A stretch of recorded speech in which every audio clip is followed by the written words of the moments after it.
Climate.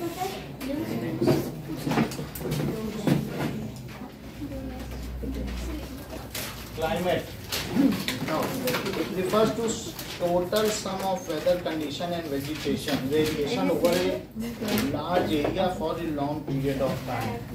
It is total sum of weather condition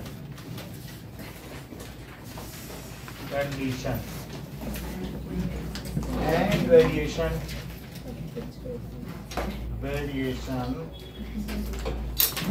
over a large area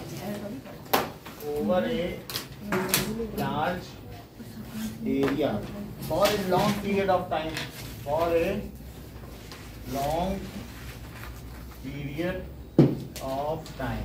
जैसे कि अगर हमने पूरे 365 डेज तक यूरोप में ये देखा, पर्टिकुलरली फ्रांस में, कि वहाँ क्या क्या टेम्परेचर रहता है, सबका मीन निकाल लिया, सारी वैल्यू क्वेश्चन किया, सबका मीन निकाला, तो बाद में देखने में पता चला यहाँ का टेम्परेचर 12 डिग्री सेल्सियस है।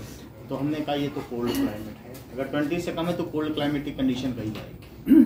और कहीं पर अफ्रीका में या कांगो में हमने देखा, तो वहाँ देखा कि वहाँ एवरेज 37 डिग्री आ रहा है, तो हमने कहा हॉट वेदर कंडीशन है। जो हमारी बॉडी से ऊपर जा रहा है तो हॉट वेदर कंडीशन, और जो बॉडी से नीचे है तो उसे क्या कहेंगे, कोल्ड क्लाइमेट। वैसे 20 के नीचे टेम्परेट है, उसके ऊपर ट्रॉपिकल रीजन कहा जाता है, उसके ऊपर हॉट कहा जाता है। बात समझ में आ गई? अब ये जो हमारी अर्थ है, इसको कितने पार्ट्स में डिवाइड किया गया है? ये देखिए ना, थोड़े दिनों में मकर संक्रांति आ रही है, तो ये हमारा अर्थ ऐसे है इस एक्सिस पर, और ये इक्वेटर है, और इस पे 3 रेखाएं हैं, ये सन है जिसका ये चक्कर लगा रही है, और ये इसके फोकस पर है, मतलब ये ठीक सेंटर पर नहीं है यहाँ पे। तो अभी क्या होता है कि ये चीज जो होती है इसको मकर रेखा कहते हैं। क्या कहते हैं?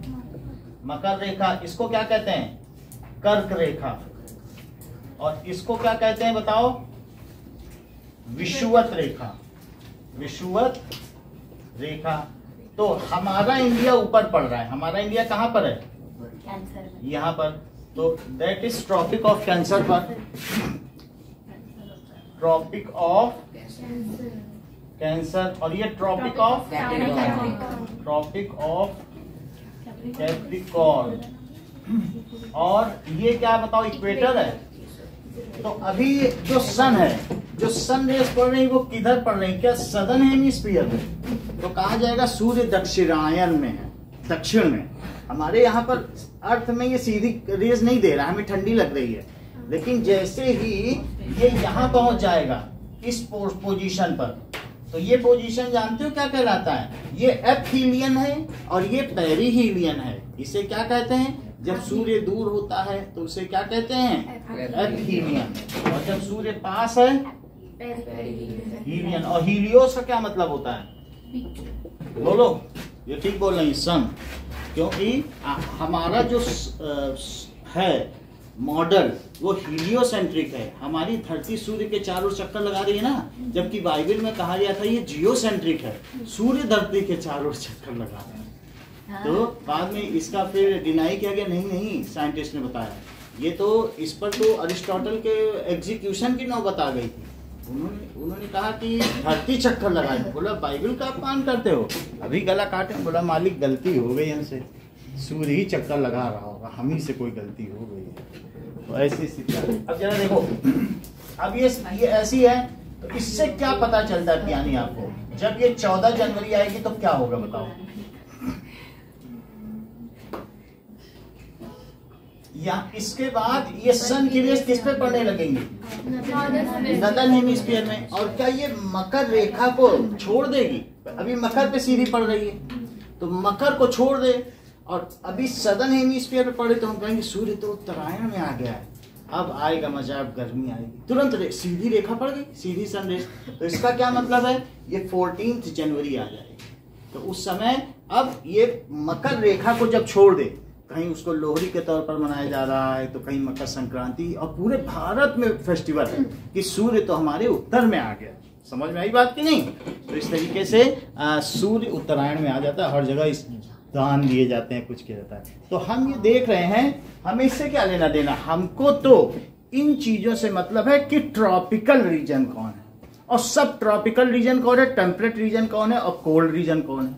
ये वाला रीजन कौन सा है? ट्रॉपिकल। बोलो, इन्होंने ठीक बताया, सबसे पहले बताया, दैट इज ट्रॉपिकल रीजन। यानी आप ये यहां से लें तो 1 डिग्री 2 डिग्री ऐसे लेटीट्यूड करते जाएं, इसके पीस गिरें, इस इक्वेटर से ऊपर कितने पीस करें? 20। ये टमाटर है तो काटते जाओ, ऊपर कितने पीस कर लो? 90। कितने करो? 90। तो ये 90 डिग्री नॉर्थ है, तो बोलो ये लेटीट्यूड है कि लॉन्गिट्यूड? लेटीट्यूड। जो सर्कुलर बनाते जाएंगे, क्योंकि ऐसा करने पर आप बहुत सारे इस टमाटर के ऐसे पीसेस पाएंगे कि नहीं, जब आप ऐसे ऐसे वो करेंगे, कट करेंगे। Now you will get various pieces of tomatoes. तो ये ऐसे ऐसे। तो ये बताइए मुझे कि कितने लेटीट्यूड पर ट्रॉपिक ऑफ कैंसर पड़ता है सौम्या? 23 डिग्री 23.5 पर तो तिरछी है। अच्छा, तो आप समझ में आए? और ये 23 है, और ये क्या है फिर? ये बताओ, देख लो, अर्पिता बता नहीं, 23 डिग्री साउथ है, और ये फिर क्या है? 90 डिग्री साउथ है। और फिर इसके ऊपर ये जो रीजन है, इस रीजन को क्या कहोगे? ये वाला, ये वाला बोलो। बिल्कुल करेक्ट बता दिया कि सबसे पहले मितेश ने बताया कि ट्रॉपिक रीजन ये उष्ण कटिबंधीय क्षेत्र है। कैसा है? उष्ण कटिबंधीय। और जहां ठंडी गर्मी साथ लगे उसको कहते हैं शीतोष्ण कटिबंधीय, फिर शीत कटिबंधीय क्षेत्र। इसके आगे यहां जाएंगे जब 67 डिग्री तक, तब क्या पड़ेगा बताओ? टेम्परेट हो जाएगा। और ये है ट्रॉपिकल। ट्रॉपिकल, फिर सब ट्रॉपिकल, इसके बीच में एक ऐसा पड़ेगा, कौन सा? सब ट्रॉपिकल। और फिर क्या आ जाएगा? टेम्परेट। फिर ये कोल्ड क्लाइमेट है, बिल्कुल एक्सट्रीम कोल्ड, पोलर रीजन। इसको क्या कहते हैं? हाँ, फ्रीज जोन या फिर पोलर रीजन। तो और इसी तरीके से यहाँ पर पोलर रीजन हो गया, और ये दोनों, ये ट्रॉपिकल है, ये कैसा है? ट्रॉपिकल। तो हमारे यहाँ का जो क्लाइमेट है वो वार्म है, ह्यूमिड है, हाइग्रोस्कोपिक है। यहाँ पर ह्यूमिडिटी ज्यादा है कि नहीं? और कहीं कहीं पर ऐसा होता है कि टेम्परेट रीजन होता है।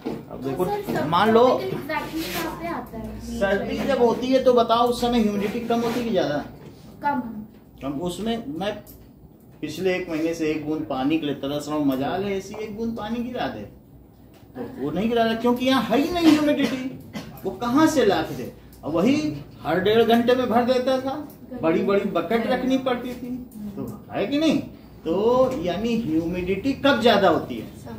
समर में, क्योंकि उसमें वेपराइजेशन ज्यादा होता है, और अभी नहीं है। बोलो, बात समझ में आ गई कि नहीं? तो इस तरीके से हम किस लेटीट्यूड में पढ़ रहे हैं इस पर भी बात होती है। मान लीजिए अगर कोई व्यक्ति 67 लेटीट्यूड पर रह रहा है, तो बताओ वो ट्रॉपिकल रीजन में आएगा, वार्म क्लाइमेटिक कंडीशन में आएगा, कि कोल्ड में?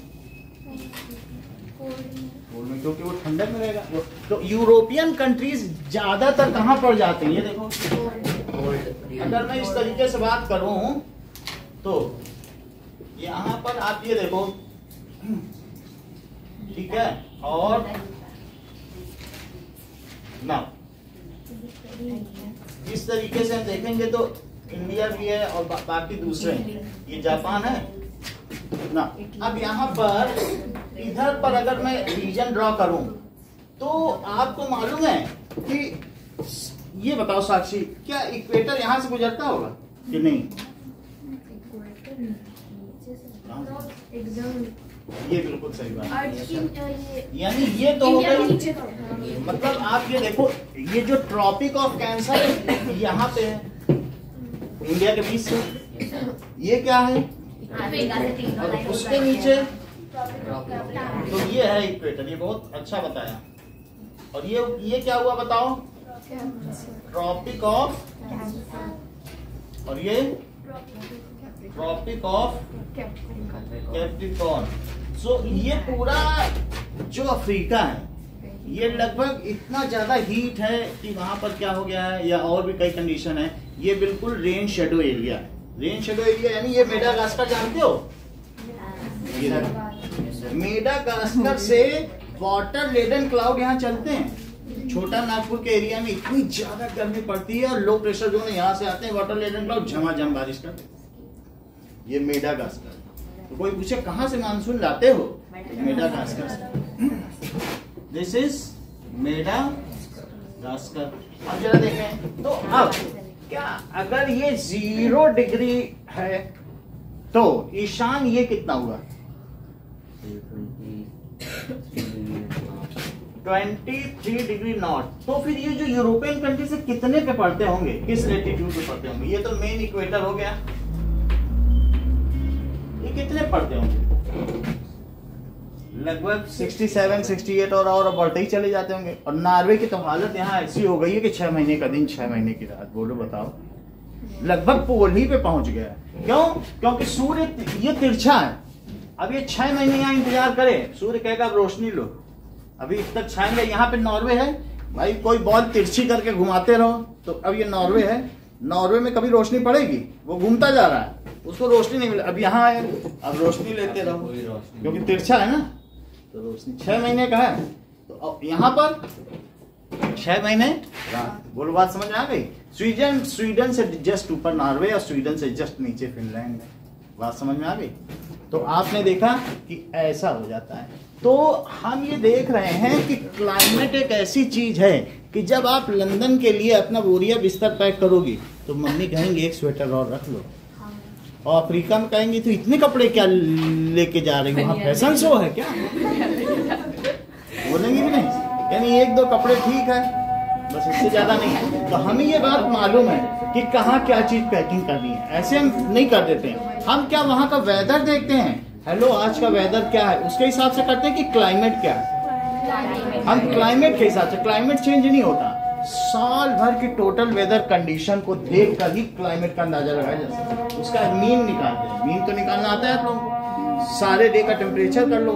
पहले 1980 पर जोधपुर में 20 सेंटीमीटर बारिश होती थी, और आज खुशी की बात है कि 2023 आ चुका है और यहाँ पर जो बारिश है 42 सेंटीमीटर होती है, जबकि चेरापूंजी में 398 सेंटीमीटर होती है, जो कि विश्व का सबसे, अभी उसके आगे मोहसिन राम है। पहले चेरापूंजी था, अब मोहसिन राम हो गया। तो मोहसिन राम में 398 सेंटीमीटर है। 3 तरफ बादल हैं, पहाड़। अब बादल घुसा नहीं कि बरसा के आना, घर घर में घुस के बरसाता है।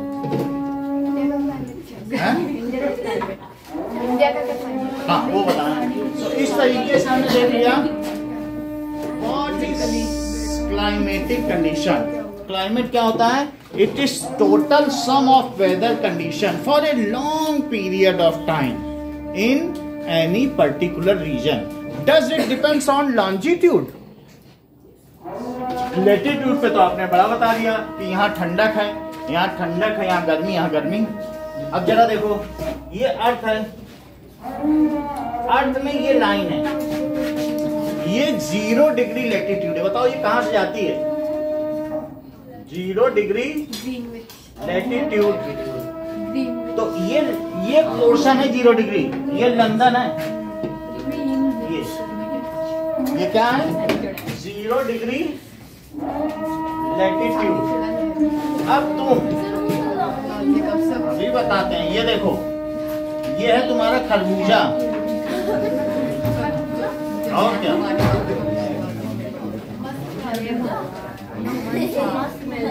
ऐसे किसी को नहीं बोलो कि मस्त मिलन। जो यहाँ का है वो देखो। अब ये देखो, इसको ऐसे ऐसे काटो, और ये यहाँ पे क्या है? ये 0 डिग्री लेटीट्यूड है, वो कहाँ पे है? ये 0 डिग्री लेटीट्यूड 2000 साइंटिस्ट बैठे थे, बोले हमारे ऊपर से लाइन जा रही है, यही 0 है। लंदन में बैठे थे, बोले कैसे धरती का बंटवारा किया जाए? बोले यहीं जो ऊपर जा रही है इसी 0 मान लो। सब ने थम्स अप। तो समझ में आ गई बात।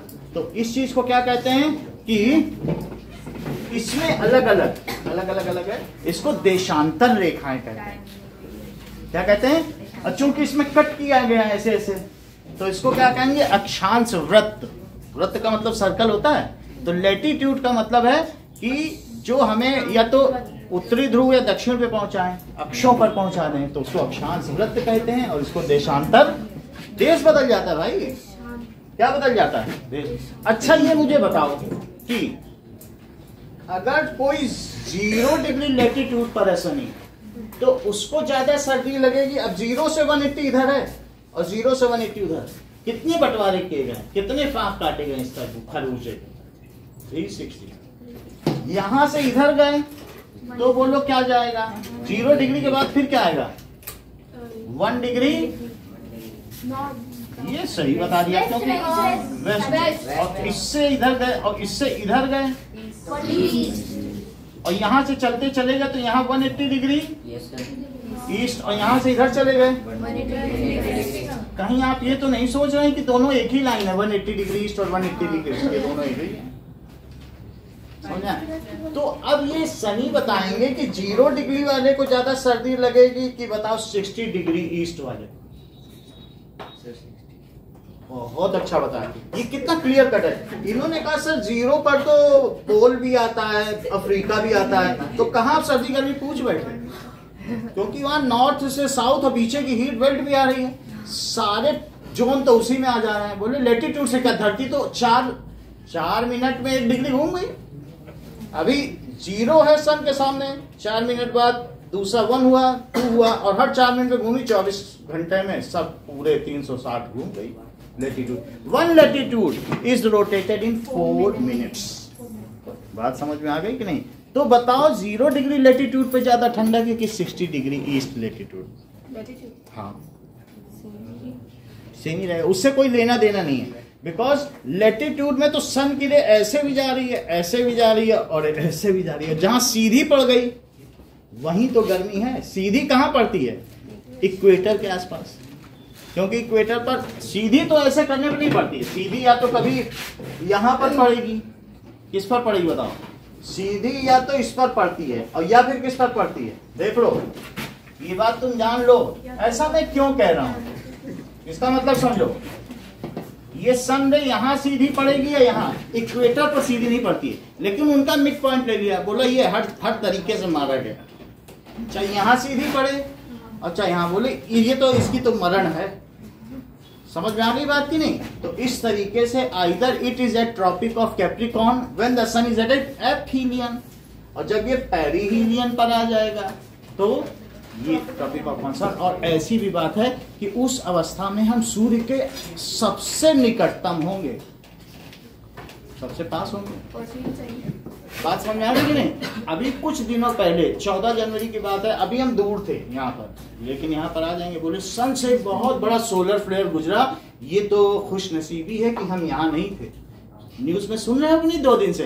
बोले हम पेरिहीलियन में नहीं थे, हम बच गए। 2 दिन से सुन रहे थे यही चीज। और बाबा वेंगा की भी भविष्यवाणी है कि ये जो है सोलर फ्लेयर ही मारेगा। सोलर फ्लेयर ऐसा होगा, आप समझ ले, आप उससे संबंधित ज्योग्राफी लेना कि सोलर फ्लेयर ऐसा होगा जो सैटेलाइट्स को भ्रमित कर देगा, यहाँ की मैग्नेटिक फील्ड को ही खराब कर देगा। और मैग्नेटिक फील्ड खराब हुई तो हम अपने सैटेलाइट्स का लोकेशन नहीं चेक कर पाएंगे। हम फोन पर बात करेंगे, साक्षी तुम कहो, साक्षी सामने खड़ी है, साक्षी फोन नहीं मिल रहा है तुम्हारा, हम लोग भूल जाएंगे चेहरा भी, हम फोन पे एक दूसरे को पहचानेंगे।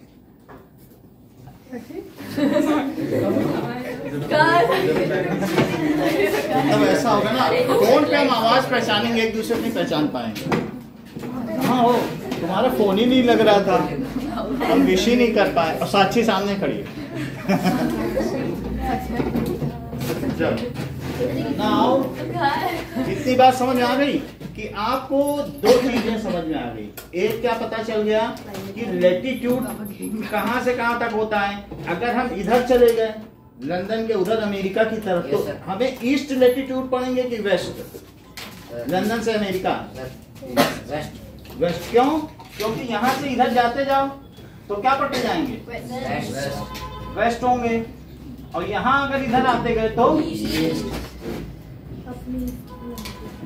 ये, तो ये हमारा 0 डिग्री है ना, तो ये 1 डिग्री ईस्ट और ये 2 डिग्री ईस्ट, और यहाँ पर 1 डिग्री वेस्ट और 2 डिग्री और 3 डिग्री वेस्ट। बोलो बात समझ में आ गई कि वेस्ट और ईस्ट से कोई मतलब नहीं होता। However the climatic conditions depends on 6 factors. Climate हमें पता चल चुका है कहीं का, लेकिन क्लाइमेट के निर्धारक तत्व कौन से हैं? What are the determining factors for certain climate? Let us see it. सबसे ऊपर कौन सा? क्या बताओ? पोलर। सर कोई जो नहीं करेगा ना, अब देखें। सो सर कोई ज्वाइन नहीं कर पढ़े लिखे लोग हैं टॉप करेंगे हमें ना। इससे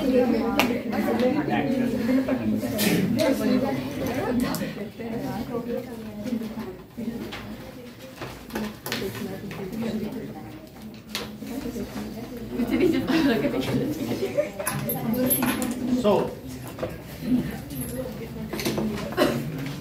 आप देखिए there are 6 major controls, 6 major factors on which climate is determined. There are 6 on which climate is determined. कौन कौन से वे 6 फैक्टर्स हैं? तो देख लो, लेटीट्यूड, लेटीट्यूड है। अच्छा ये बताओ, यहीं पर है, अगर यहीं पर कोई हमारे पैर में कुछ वो लगा दे जेट, तो हम यहीं उड़ने लग जाएंगे, यहीं पर उड़ने लग जाएंगे। तो ऊपर जाने पे हमें ठंडी का एहसास होगा कि गर्मी का? तो एल्टीट्यूड है, वहीं पर ही ऊपर उठोगे तो ना आपका लेटीट्यूड बदलेगा ना लॉन्जिट्यूड, कहीं पर भी बदलेगा नहीं। समझ में आई बात कि नहीं? क्योंकि अर्थ में हर प्लेस का अपना अपना लेटीट्यूड और एल्टीट्यूड है।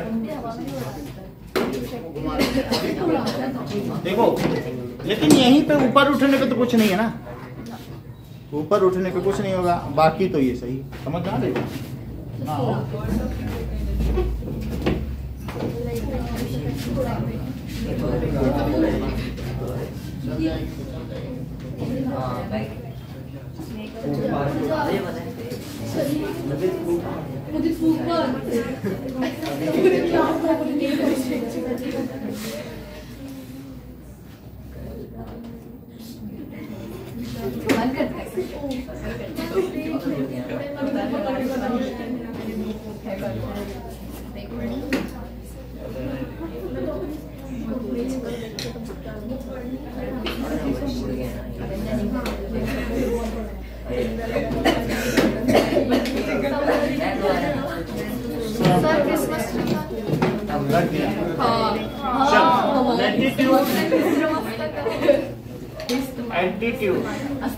एल्टीट्यूड है ऊंचाई, और लेटीट्यूड, लेटीट्यूड क्या चीज होती है?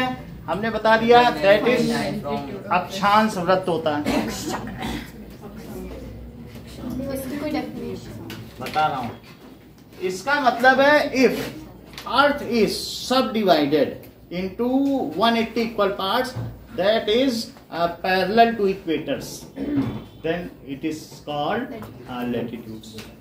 Then each part is 1 latitude, starting from 0 to 90, 0 to 90. 90 piece टमाटर के ऊपर और 90 पीस नीचे, तो लेटीट्यूड हो गया। और बोलो, प्रेशर। अगर मान लीजिए इस समय कैलिफोर्निया में बड़े बड़े तूफान आ रहे हैं, और ठीक है, और कई कई तरीके की अभी बताया जा रहा है, क्लाउड रिवर है वहां पे आने वाली बरस, तो क्लाउड भी ऐसे आता है जैसे सारा बादल वहीं बरस जाएगा, गिर जाएगा क्लाउड ऊपर। अभी तक तो सिर्फ उसका साइक्लोन का असर था, क्यों ऐसा हुआ होगा? क्या वहाँ हाई प्रेशर जोन है कि low pressure zone? Low pressure, तभी सवाल है सर। तो लो प्रेशर जोन, और अगर पानी में कहीं भंवर बन गई, वॉर्टेक्स, पानी में भंवर बनते देखा है, वॉर्टेक्स, और वो भंवर बनती गई और आसपास कोई जमीन आ गई, वहां पे भी स्प्लैश हो जाएगा पानी। वही कैलिफोर्निया में हुआ, जो अमेरिका का एक राज्य है। तो प्रेशर हो गया हाई प्रेशर। अगर हाई प्रेशर होगा तो कोई दिक्कत है या नहीं? हाई प्रेशर होने से फिर रेन नहीं होगा। हाँ? रेन तो नहीं होगा, ये बात सही है, रेन नहीं होगा। और इस समय इंडिया में आजकल की कंडीशन में हाई प्रेशर है कि लो प्रेशर सृष्टि? आजकल की कंडीशन में हाँ? High pressure. हाई प्रेशर, क्योंकि ठंडक में क्या होगा? हाई प्रेशर होगा। इसके अलावा विंड सिस्टम, विंड सिस्टम जो इंडिया में है, कई बार यहाँ से जो जेट स्ट्रीम चलती है वो कहाँ से चलती हैं? ये बहुत अच्छा बताएं कि मानसून तो मेडागास्कर से सर चलते हैं, लेकिन जेट स्ट्रीम जो राजस्थान और गुजरात में बारिश करती है वो यहाँ से आती है। दैट इज मेडिटेरियन सी। बहुत बड़ी बात पहले हम लोग पढ़ा चुके हैं ना, तभी कि मेडिटेरियन सी, ऐसा सागर जो चारों तरफ जमीन है, बीच में सी हो, जिसको डेड सी के नाम से भी जाना जाता है। इतना सॉल्ट वहाँ इकट्ठा है, भूमध्य सागर। समझ में आ गया? तो विंड सिस्टम, तो बताओ जेट स्ट्रीम यहाँ चलती है और यहाँ पर बारिश करती है, राजस्थान और यहाँ पर, ठीक है कि नहीं? अब देखो, ओके वेलकम। तो विंड सिस्टम कैसा हो सकता है? डिस्टेंस फ्रॉम सी। अगर यशिका, ये मुझे बताइए कि मुंबई में इस समय ठंडक ज्यादा होगी कि यहाँ? क्यों ऐसा है धर्मेश? बोलो। ऑल्टीट्यूड की वजह से। ये सही कह रहे हैं, क्योंकि उसकी डिस्टेंस फ्रॉम सी के आसपास का जो जोन है, सी का टेम्परेचर तो 20 डिग्री है। वाटर तो नहीं जल्दी से, वाटर 20 से 22 ही रहेगा पूरे साल, ठंडा गर्म नहीं होगा ज्यादा। तो उसके आसपास की जो चीज है, तो पानी से चल के जो हवा आएगी वो वैसी ही रहेगी। वहाँ पंखा चलता है हमारे भाई का, यहाँ हम लोग तो इस तरीके से डिस्टेंस फ्रॉम सी। और दूसरा क्या है? Coastal regions are having uniform temperature and no bad, और मतलब कोई extreme effects of the climate का नहीं है उनके पास। उनका एक ओवरऑल जो क्लाइमेट जैसा वैसा ही डेली का भी वेदर है, ठीक है। अगला क्या है? Distance from sea, ocean currents and relief current. Ocean current क्या है? ओशन, किसी ओशन करंट का नाम बता सकते हो अभिषेक? लो, इन्होंने बता दिया, गल्फ स्ट्रीम। बोले यही तो जीवन दायनी है पूरे यूरोप की, गर्म जल धारा ओशन से जो आती है। यहाँ से पानी की धारा उठती विश्व तट से, बिल्कुल हॉट, और यहाँ आके यूरोप में बिल्कुल ये ऊपर आ जाती है, ऊपर का ठंडा पानी यहाँ आता है। तो वहां के लोगों के वो पानी गर्म है, चीज ठंडी है, लेकिन नीचे से पानी जो चला इक्वेटर से, समुद्र में एक पैटर्न है करंट का, ओशन का। ओशन चलता रहता है, ऐसा ठहरा हुआ नहीं है, तो उनका भी मूवमेंट होता रहता है। और उनमें भी अलग अलग लेयर में होता है, ऊपर का पानी नीचे का भी और नीचे का पानी ऊपर, ठीक है। इस तरीके से अलग अलग मूवमेंट होता है, अभी हम दिखा देंगे, या पहले दिखाया भी होगा। तो ओशन करंट में गर्म जल धारा, अगर गल्फ स्ट्रीम वहां ना हो तो वहां ऐसे ही मौत आ जाए। गर्म जल धारा तो वो इतनी हॉट है कि वो वहां के जो हवा है उसको भी क्या बना देती है? हॉट बना देती है। इवन अगर सन में बास्किंग कर रहे हो और सन में तापमान नहीं है तो भी हवा में तापमान है, क्योंकि बगल का समुद्र गर्म है, तुम धूप सेक रहे हो, बास्किंग कर रहे हो। बात समझ में आ गई? सो इस तरीके से ओशन करंट का मतलब है कि oceanic currents also determine the climatic condition of any place region. वो भी एक नियामक है, वो भी एक नीति निर्धारक तत्व है कि किसी जगह का क्लाइमेट किस प्रकार का होगा। तो ओशन करंट हमने बता दिया कि कहीं पर नीचे से गर्म इक्वेटर से उठी और इक्वेटर से जाके यूरोप में वहां ऊपर आ गई, और ऊपर का पानी वहां जाके ऐसे चला गया, एक लूप बना पानी में, पानी का, क्योंकि इक्वेटर का पानी गर्म है तो वो वहां चला। ऐसा अर्थ के रोटेशन की वजह से हुआ, ठीक है।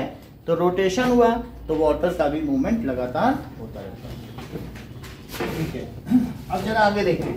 So let us also see the ocean current before moving ahead. थोड़ा देखना पड़ेगा.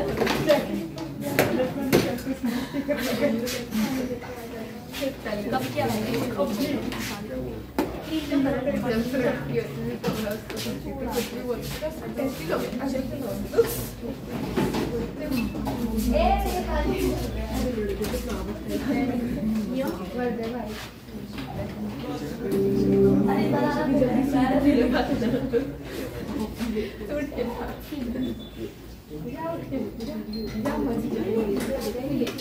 जापानीज पजामा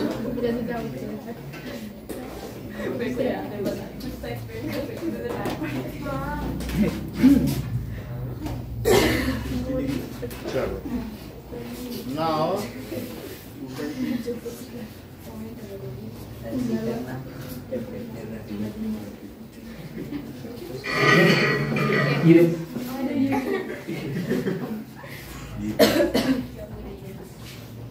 ocean current.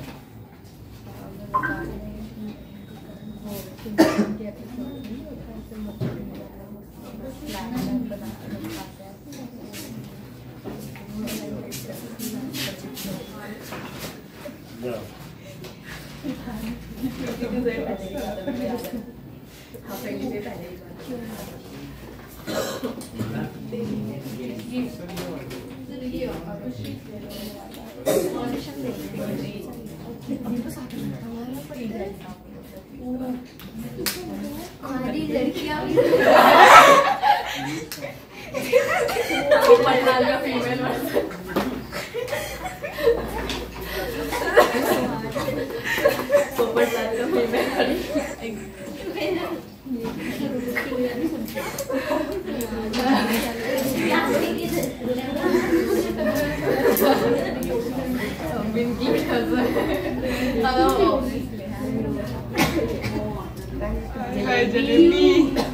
फीमेल जलेबी खाना पड़ा गुजराती बिरयानी वही मैंने बनाया. इंडिया में दो टाइप के लोग हैं. एक जो सीधी बात कर नहीं पाते. पॉपुलेशन का क्या मतलब होता है?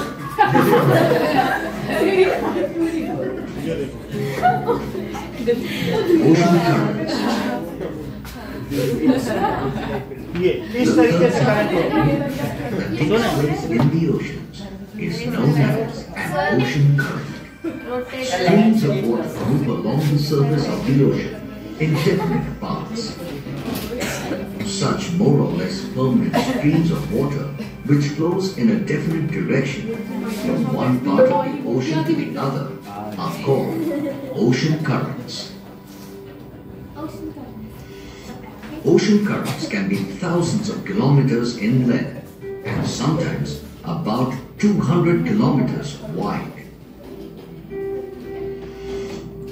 Currents that originate near the equator and flow towards the poles are called warm currents, and those that originate in the high altitudes and flow towards the equator are called cold currents. Ocean currents are generally named after the regions along which they flow. जो gulf reason से जाएगी तो gulf stream कहलाएगी. The Brazilian coast is called the Brazilian current, and the cold current flowing along the Labrador Brazilian current is Brazil को known जिंदा as रखे the हुए हैं. Labrador current. लेब्राडोर जलधारा. Ocean currents वो are ठंडी part of जलधारा the है. wind system of the world. The wind systems of the world force the surface water of the oceans to move in a particular direction. A surface current of warm and light water जो wind flows from the system है equatorial उससे region ocean move करता है. towards समझ में the आ गई polar बात? region. And a तो cold आप देख current लीजिए इस flows तरीके from से the चलती है. polar regions जो to the पोलर रीजन है वो equatorial इक्वेटर region. पे चलेगी और जो इक्वेटर का पानी वो किधर चलेगा? पोल का. तो इस तरह से टोटल The पानी मिक्स होता prevailing रहता है. winds lend speed and direction to a mass of water. Ocean currents in the northern hemisphere deflect to the right of the चलो wind इस तरीके से direction. हमने देख लिया. एक आपको और दिखा दें ओशन करंट की मिक्सिंग, तो फिर वो भी सही रहेगा. सर नहीं समझ में आया ये। हाँ कोई बात नहीं।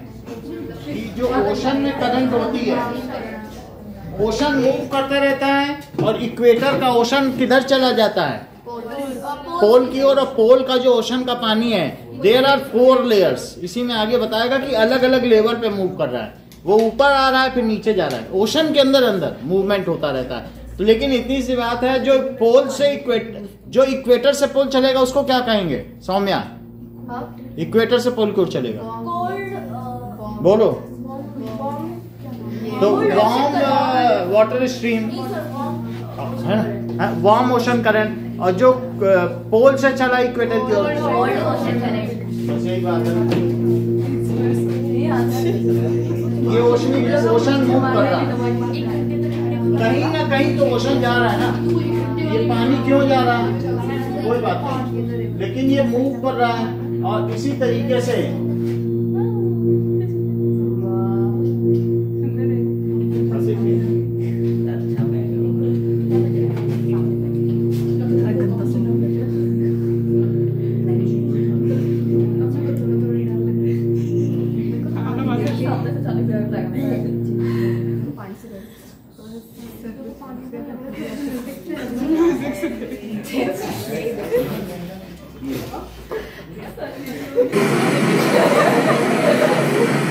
कहीं तो ऐसा पानी कि चावल रख दो तो उबल जाए।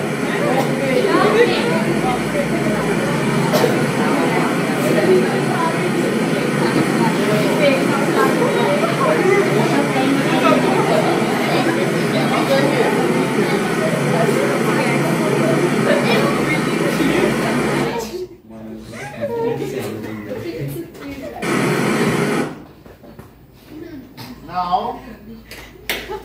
जियोथर्मल एनर्जी, ये भी आप देख लें कि कहीं कहीं पर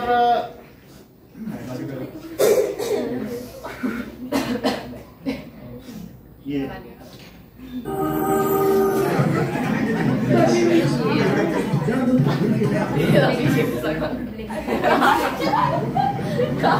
देखो ये कितना ऊंचा उठ रहा है geothermal energy. In Iceland, nature is talent and inspiration and the given. Our hydroelectric and geothermal power ये देखो stations इसमें भाप निकल supply रही over है। 82% of Iceland's primary Thermal energy is one of building infrastructure. have improved, and 67 ये देखो पानी have उबल रहा है। harvested geothermal energy for electrical production too. That allows us to use our volcano के आसपास resources होगा। sustainably. अगल बगल आइस है लेकिन पानी उबल रहा है। So extensive geothermal energy over the years. India में ऐसी साइट नहीं है, इससे बिजली बनाई जाती है। Contribution to an economy of Research, design, construction. know-how and experience gained in developing geothermal projects in Iceland. Icelandic companies can contribute अब greatly. देखो कि हमारे 6 कौन से डिटरमाइनिंग फैक्टर्स हैं, ये बताइए क्लाइमेट के। Ravleen, Latitude, altitude, ocean currents, distance from sea. okay.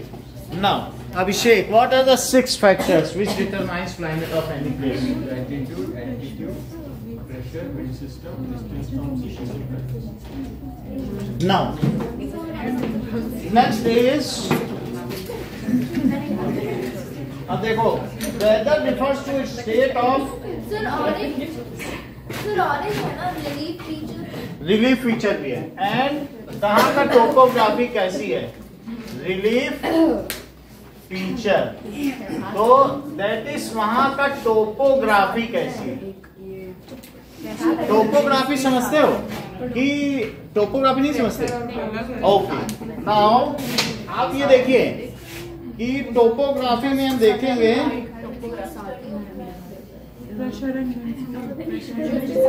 Topography 3D map of India. अब देखो ये है टोपोग्राफी।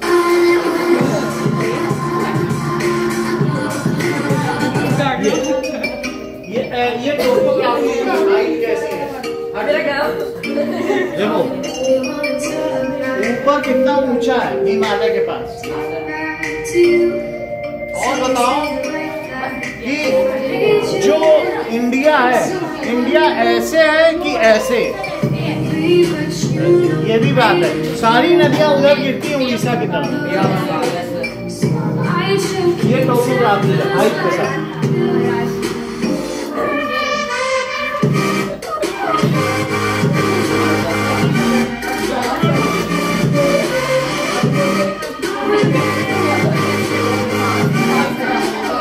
ये देखो बीच में उठा है श्रीलंका, बीच में कैसे उठा हुआ है। वहां पानी बरसेगा, चारों तरफ बह जाएगा। इसको कहते हैं टोपोग्राफी, कि वहां का किस तरीके का रिलीफ पैटर्न है। वहां डेजर्ट है कि वहां पहाड़ है कि ग्रीनरी है कि हिमालय है, उस चीज को क्या कहते हैं। और ये टोपोग्राफिक मैप है जिसमें सब चीज दिखाई जाए, उसे क्या कहते हैं, टोपोग्राफिक मैप। अगर आपसे कोई पूछे राजस्थान की टोपोग्राफी क्या है, तो कह दो ये प्लेनर डिजर्ट्स हैं, डिजर्ट एरिया है, ऐसे बोला जा सकता है। यहाँ पर भी चूरू में 0 डिग्री पर वो हो रहा है, मालूम है ना, ऐसी बात नहीं। ठंडक यहाँ पर भी एल्टीट्यूड पे जाओ तो ठंडक है।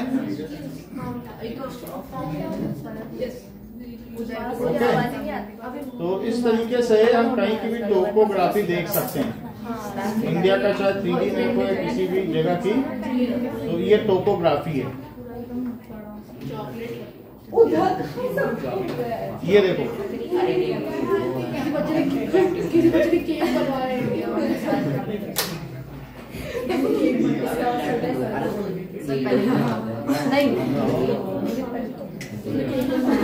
ये एक चीज देखने की ढंग से ये देखो कि कभी कभी टेक्टोनिक प्लेट मिल भी जाया करती है। 2 मिनट में 70 मिलियन ईयर्स का बता रहा है, हम आपको एक्सप्लेन कर देंगे। तो ये गोंडवाना लैंड कहाँ मिल रही है बताओ? ठीक है, गोंडवाना लैंड मिली। अब क्या बनने वाला है?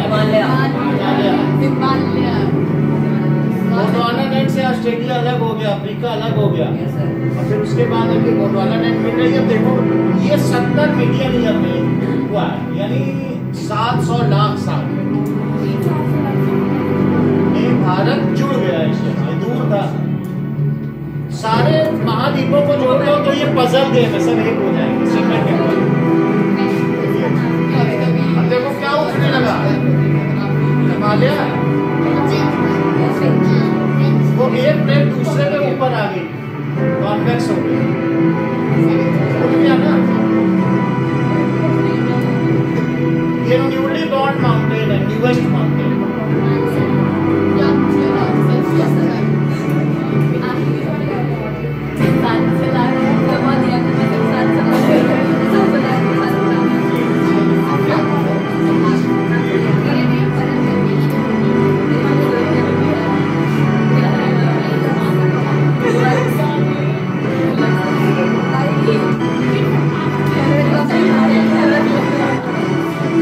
उसके नीचे ये बंद हो गया।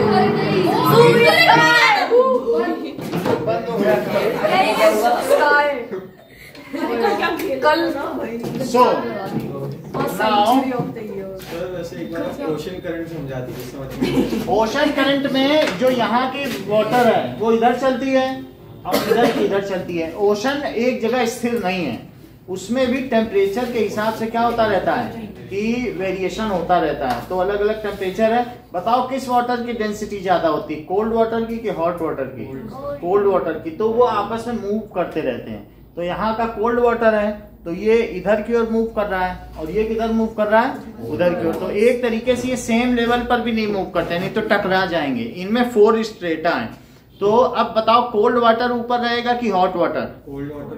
Hot water. तुम कभी इमर्सन रॉड डालते हो पानी में तो ऊपर का पानी गर्म हो जाता है, लेकिन नीचे हाथ डालो ठंडा नहीं रहता है। तो बताओ अगर ठंडी जल धारा है तो वो नीचे नीचे चलेगी कि ऊपर ऊपर? नीचे। और अगर गर्म जल धारा है, क्योंकि गर्म पानी हमेशा ऊपर रहेगा, तो गल्फ स्ट्रीम पानी के ऊपर चलेगी कि नीचे? अगर पानी के ऊपर चलेगी तो उस जगह को भरने के लिए नीचे से कोई जल धारा चाहिए कि नहीं? तो हमेशा जो पोल से इक्वेटर आएगी वो नीचे नीचे आएगी कि ऊपर? क्योंकि वो ठंडी है तो भारी है तो नीचे रहेगी। अब यहाँ का पानी वहां पहुंचा तो वहां का पानी क्या आएगा, यहाँ आ जाएगा। इस तरीके से होता रहता है। वो बात समझ में आ गई? ठीक है नहीं भाई, अलग अलग लेवल है ना वाटर के। तो गर्म पानी वहां चल रहा है, इधर चल रहा है, और ऐसा धरती के रोटेशन की वजह से होता है, जिसको कि आप पूछ रहे हैं कि कोरियोलिस फोर्स का इस पर क्या प्रभाव है और कोरियोलिस फोर्स से ऐसा कैसे हो पाता है। सर हमारी बुक में तो कोरियोलिस फोर्स की वजह से ओशन करंट दिखाई गई है, तो वो आगे आएगा।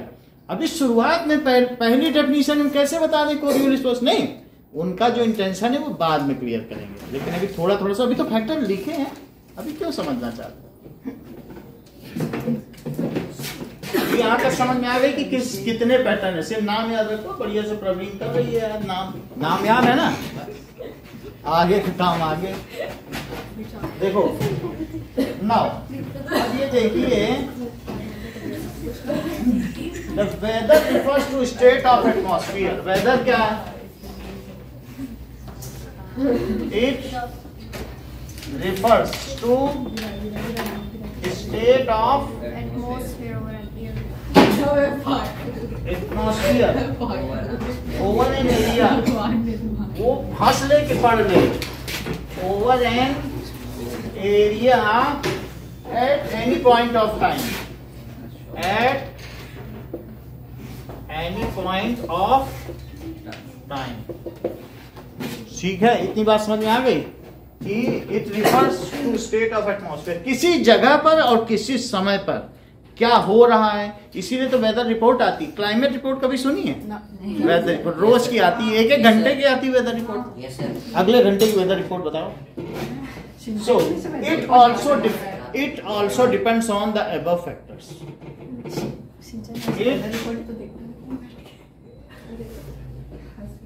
Depends on above factors। Now अब जरा देखिए कि यहाँ पर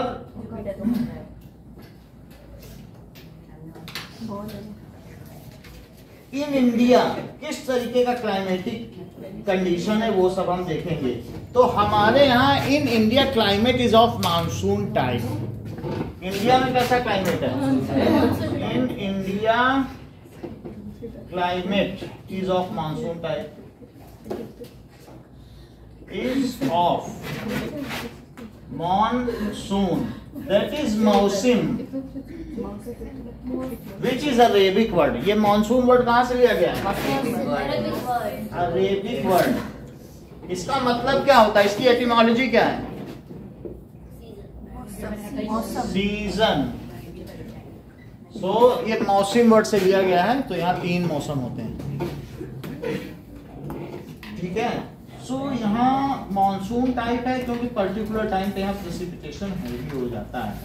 तो जरा देखें कि complete reversal of wind over a large area leading to change in season. यहाँ पर क्या होता है? रिवर्सल ऑफ विंड, हवा आती है फिर जाती है। इसको क्या कहते हैं बताओ? यहाँ पर एक होता है मानसून का अप्रोच और एक क्या होता है? Retreating of monsoon, beginning of monsoon. Monsoon आया और फिर बाद में जब हिमालय से टकरा गया, हिमालय देखा वहां की नहीं, तो टकरा के वापस नहीं जाएगा, तो रिट्रीटिंग ऑफ मानसून। वो कहते नहीं हो कि 26 जनवरी से 1 महीने पहले सारे वहां पर जवान इकट्ठे हो जाते हैं, बढ़िया से रिहर्सल करते हैं, और जैसे ही 28 तारीख को उनको खाना पीना खिला दिया जाता है, वो बीटिंग रिट्रीट, लौट जाओ यहाँ से।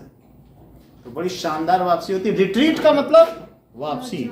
उड़ीसा चले जाओ उड़ीसा वाले, बिहार वाले बिहार चले जाओ। रिट्रीट का क्या मतलब है?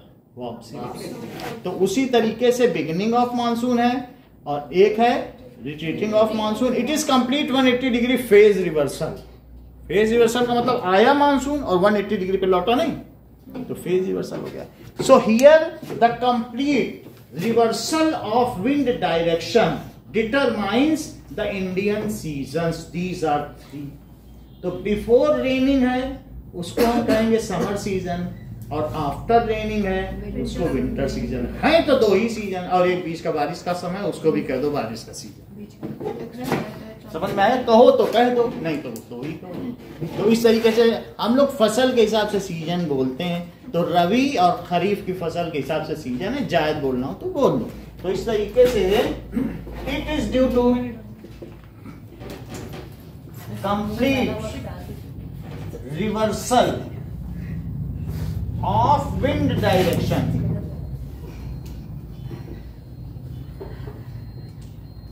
From beginning of rain to, बेटा Dhruv, from beginning of rain to, बताने दो, retreating from beginning of rain to retreating of rain, retreating of rain. अब ये मुझे बताओ, ये जो इंडिया है, इंडिया में 55 और 60 डिग्री टेम्परेचर जो है मई जून में कहां पहुंच जाता है? हर चीज ये होता है टैलेंट। इन्होंने बता दिया मालवा का पठार या छोटा नागपुर, बहुत बड़ी बात है, इतनी कम एज में जान नहीं बोल रहे हैं। क्या है? That is Malwa plateau. Plateau जानते हो ना? Yes sir. और इसी पे कौन सा प्लेस है बताओ? छोटा नागपुर। छोटा नागपुर, वहां कितने डिग्री टेम्परेचर हो जाता है? ये 60 डिग्री। तो वहां पर क्या very low pressure zone create हो जाता है, और उस लो प्रेशर जोन को भरने के लिए मेडागास्कर से जल आता है। वाटर लेडन क्लाउड अप्रोच करता है, 1.5 महीने पहले चल देगा और वहां पहुंच जाएगा। यहाँ जैसे ही लो प्रेशर जोन क्रिएट हुआ मई में, वो वहां से चल दिया और यहाँ पहुंचते ही 1 जून को पहली बारिश कहां पर होती है? That is Malabar hill. Correct बोल रही मालाबार। अब मालाबार हिल के दूसरी तरफ क्या है बताओ? माला जैसे आया वहां भी पहाड़ी है जहाँ हीरो हीरोइन रहते हैं। मालाबार हिल बहुत ऊंची पहाड़ी, वो ये यहाँ पे यहाँ एक हिल है बहुत बड़ी, उसको क्या कहते हैं? मालाबार हिल। और ये कोंकण रीजन कौन सा है? ये जो बहुत एक्सोटिक रीजन है, मुंबई से गोवा के बीच। कोंकण रेलवे में जाओ, मजा आ जाए। और इस रीजन मालाबार हिल में सारी बारिश हो जाएगी। कहते हैं पिछले 7 दिन से मुंबई पानी में तरबतर है, इतनी बारिश। और उस मालाबार हिल के उधर बारिश ही नहीं हो पाती, उसको कहते हैं वृष्टि छाया क्षेत्र, यानी बारिश रेन शेडो एरिया। उसके उधर बाकी महाराष्ट्र में सूखा पड़ा है। बता चला, अरे नागपुर में 600 किसान मर गए सूखे से, यहाँ तो मुंबई पानी पानी हो रहा है। इसी तरीके से यहाँ अरावली है, सारी बारिश पानी में कर दे रहा है, और पूरा जोधपुर वृष्टि छाया क्षेत्र है। जाओ देखो, इंदिरा नहर अलग बात है, लेकिन अरावली आ गया ना बीच में, तो अरावली के उधर पानी, वहां जाके देखो इतनी हरियाली, और जोधपुर में सब सूखा। समझ में आ गई बात? ये तो नीम इतने लगा दिए गए 90% तो पानी बुला लेते हैं, वरना नहीं पता। अब जरा देखो, complete reversal of wind direction. Okay, so the low pressure zone created in plateau of Malwa brings monsoon which enters in India from 2 direction. बेटा वो कौन से 2 हैं? मालाबार। ये बिल्कुल करेक्ट करें। देखो 2 चीजों ने कही, एक कहते हैं पुरवाई चली है और एक पछुआ पवने। बहुत बड़ी बात कह दी इन्होंने बातों बातों में, कि यहां से जो पानी आया, इन्होंने कहा कि अगर यहां से आए और यहां से भी आ सकता है, तो अगर पश्चिम से आए, पश्चिम जानते हो वेस्ट, तो कहेंगे वो अगर वो पछुआ है पश्चिम। और ये सब हमारे दादी लोग जानते हैं, बोले नहीं बेटा ये पछुआ पवन आई है। और फिर कहीं कहीं पवन पुरवैया चले, तो पुरवाई चल रही, उन्हें मालूम है, उसके हिसाब से गीत बनाए जा रहे हैं। तो कहीं पर बिहार में गीत बन रहे पुरवाई चल रही है, कभी पछुआ पवने जाओ मेरे साजन का संदेश लाओ, कहते नहीं है? तो ऐसा बोलते हैं गीतों में तो यही कहा जाता है। तो हम लोग सोचते हैं हाँ पछुआ पवन जा रही है, कितना मन में वो होता है, ये कहाँ जाएगी? पश्चिम से जा रही है, लगता है उनका साजन सऊदी अरब में रहता है। हम लोग जानते हैं नहीं। और अगर कहेंगे पुरवाई चल रही है, लग रहा है थाईलैंड में रहता है, वो कभी भी नहीं बोलेगी। देख लो, उस जो सजनी है वो कभी भी नहीं बोलेगी कि पछुआ वाले से नहीं कहेगी कि बैंकॉक से संदेश लाओ, उसे ही मालूम है। क्यों बोलेगी? कहेगी पछुआ पवन आई, तो कहेगी जाओ मेरे मौसा का संदेश लाओ वहां से यूएई से, और जब पुरवाई आई तो मेरे भैया का संदेश लाओ बैंकॉक से। वो दोनों में अंतर जानती है, और उन दोनों को इन्होंने डिस्क्रिमिनेट किया कि ये जो आने वाली हवा है भारत में, एक कहां से आती बताओ? ये देखो यहाँ पर, ये साउथ वेस्ट मानसून। क्या बात बोली इन्होंने? ईशान ने साउथ वेस्ट, और ये साउथ ईस्ट। हर चीज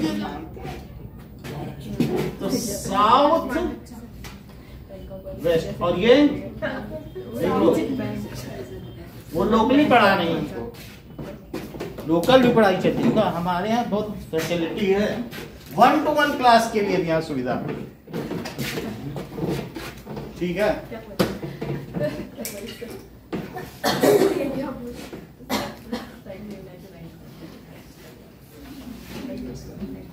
चल ओके भाई, आपको मालूम है पूर्व दिशा से आई तो पूर्वाई, इसे क्या कहोगे? पूर्वाई। और ये पछुआ पानी, पूर्व है ना, ईस्ट में ही तो ये है असम। और बात समझ आ गई? अब देखो, in India climatic condition is highly variable, बहुत वेरिएबल। ऐसा नहीं कि एक ही जैसा क्लाइमेट, अलग अलग है यहाँ पे। तो in India due to versatile topography, यहाँ बहुमुखी प्रतिभा है टोपोग्राफी की। कहीं कुछ मिल रहा, हिमालय मिल रहा, तो कहीं उसी के बगल में रेगिस्तान मिल रहा, कहीं तलहटी है हिमालय की, और कहीं दूसरी जगह चले जाओ तो कोस्टल एरिया, तटीय क्षेत्र है। और नीचे चले जाओ जो हमारी पेनिनसुला है, तो वहां टेबल टॉप है, पठार है। yes, कर्नाटक में और महाराष्ट्र से लेकर के मालवा का भी पठार दिखा दिया आपको।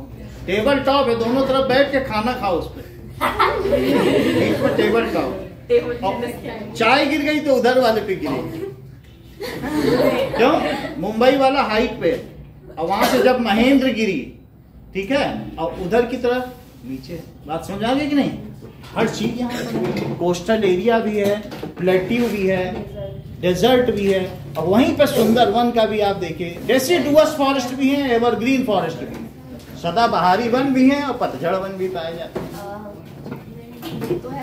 सो in India due to versatile topography there are varied climatic condition at various region। जहां लद्दाख में पानी की नितांत कमी है, क्योंकि लद्दाख उधर चला गया, बहुत ऐसी जगह जहां हिमालय के उस पार में पड़ गया, तो वहां पे पानी नहीं है, लेकिन वहां कल्चर इतना हाई है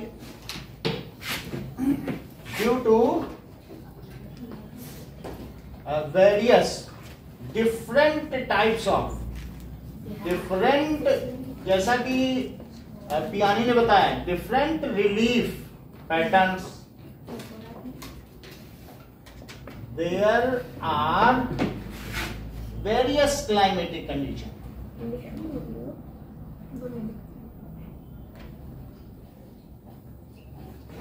अब देखिए कि in Rajasthan during summer temperature is 50 degree in Rajasthan।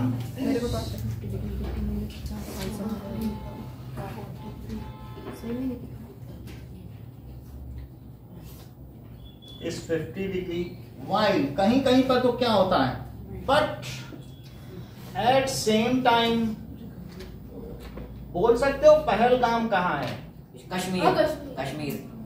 So Pahalgam in J&K has 20 degree Celsius temperature, तो वहां उस समय भी ठंडक रहेगी। नाउ प्रेसिपिटेशन, तो ये तो मैंने टेम्परेचर का बता दिया। So at certain place the precipitation, what does it mean by precipitation? Neha, जो क्लाउड है वो प्रेसिपिटेट होते हैं, वही तो रेनिंग है। कंडेंस से ऊपर गए, ऊपर जाने को क्या कहोगे? ठीक है, इवेपोरेशन। फिर ऊपर गए तो क्या हुआ, और कंडेंसेशन होके और पास आ गए और गिर गए, precipitation.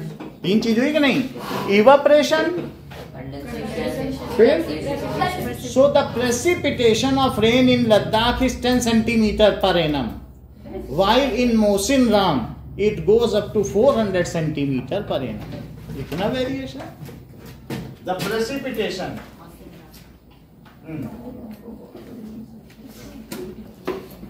in Ladakh is 10 centimeter per annum. वहां नुब्रा नदी है, वाइल उसी में हम लोग क्रिकेट खेलते थे, जम जाती थी सर्दियों में। वाइल इन Mawsynram नदी जम नहीं जाती सर्दी में, तो इन Mawsynram प्रेसिपिटेशन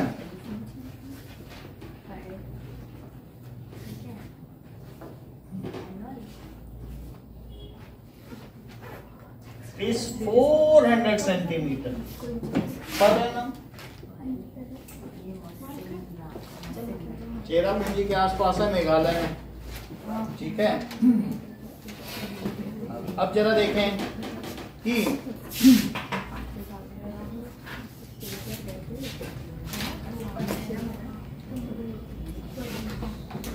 अब हम देखेंगे कि मानसून के बारे में। मानसून कब आता है, कब जाता है, कहां से आता है। अगर आप भाई ये बताने की लगभग 1 जून को मानसून बंबई में है, तो बताओ दिल्ली तक कब पहुंचेगा? 20 जून तक लग जाएगा, करीब करीब ये 10 जुलाई तक पहुंचेगा, 40 दिन लग जाएंगे। और फिर यहाँ पर जुलाई के लास्ट तक राजस्थान में, और लौटते समय में भी थोड़ी बहुत उसके पास प्रेसिपिटेशन है तो भी एक बार वर्षा करता है। Retreating monsoon also showers. हाँ, तो अब देखिए कि मानसून, देखिए मानसून कितने दिनों तक रहता है इंडिया में, बोलो सर। जून ये ठीक है, 100 to 120 days. Monsoon stays in India 220 days. So due to low pressure zone created in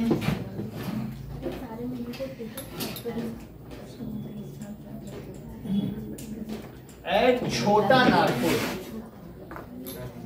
वो नागपुर नहीं है, छोटा नागपुर है,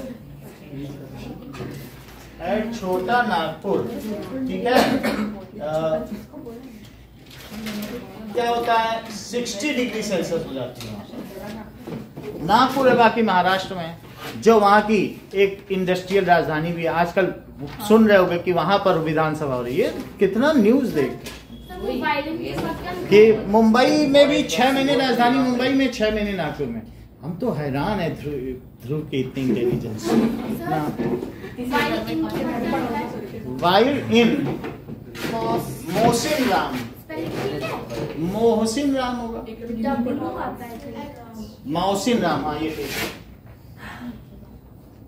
Mawsyn है, ठीक है। हाँ यही तो ठीक है। आप जरा देखो, ठीक है, वाटर लेडन क्लाउड्स, ठीक है, moves from Madagascar in Africa, दिखाया था कि नहीं, moves water laden clouds, water laden clouds move from Madagascar, Africa के पास है,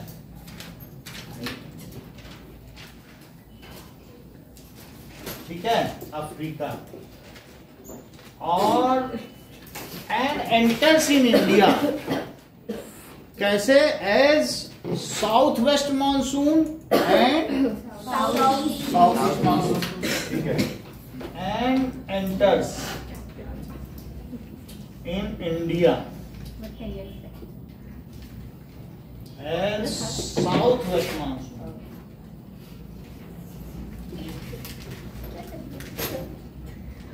And साउथ वेस्ट मानसून कहां से होते हैं? यशिका, अरब सागर से होते हैं कि बे ऑफ बंगाल?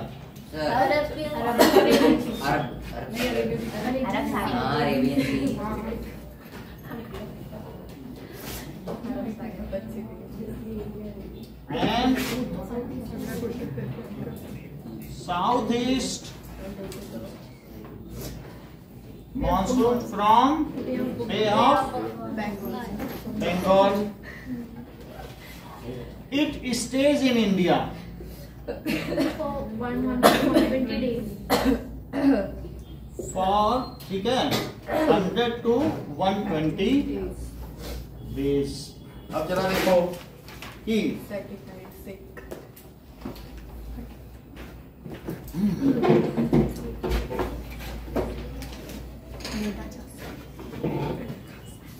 जब मानसून आता है तो क्या प्री मानसून शावर भी लाता है? हाँ जी, बोलो। Yes sir. ठीक है। So monsoon enters in India with pre monsoon shower. कुछ छुट भाई ये बादल भी आ जाते हैं। राहुल गांधी तुरंत तो नहीं आ जाएंगे, थोड़े कांग्रेस में तो आगे भी तो इस तरीके से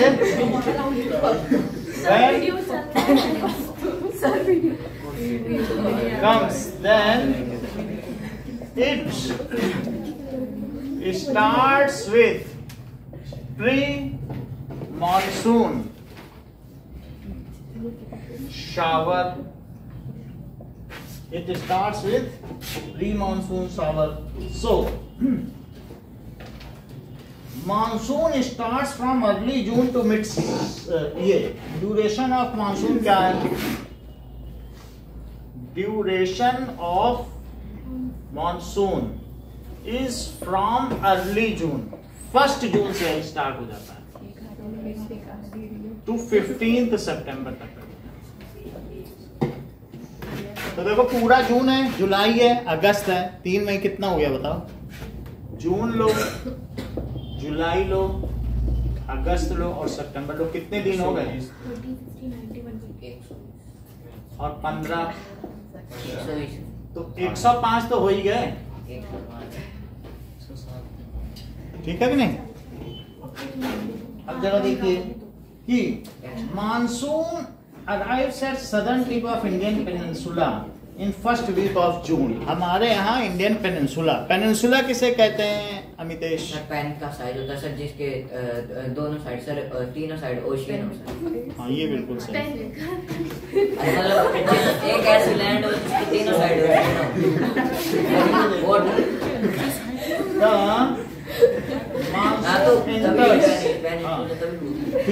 तीनों side water. Monsoon enters in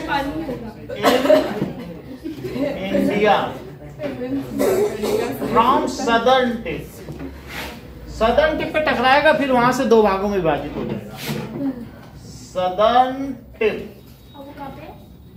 ये है साउथ मोस्ट, ये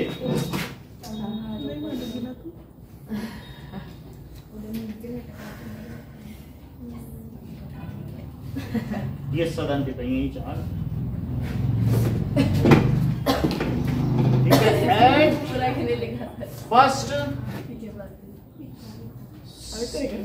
ऑफ जून, 1 जून को होगा। फिर इसके बाद क्या होगा? It reaches Delhi by end of June.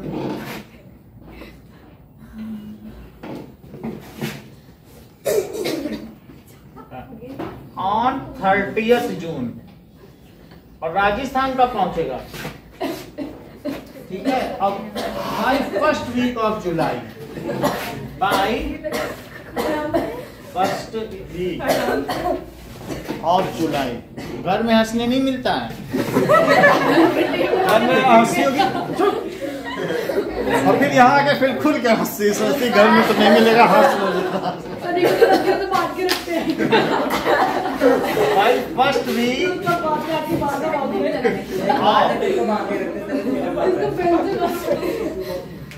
it reaches, ये कहाँ पहुंच जाता है? यूपी, हरियाणा, पंजाब। वो पूजा स्वीट से गरम करवा लो।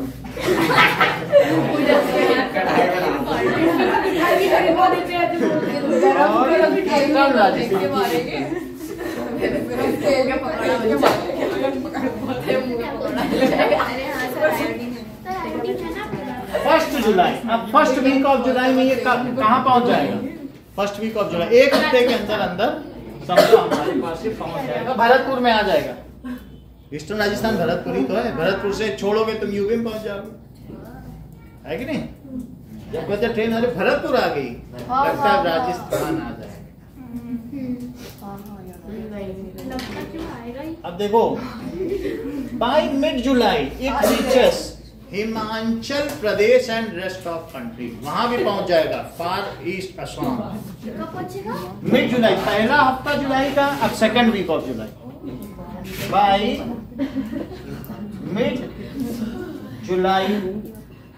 Bye mid July it reaches, कहाँ रीच होगा?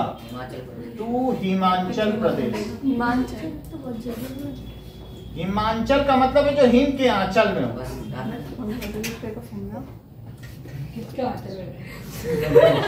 ये नहीं समझते?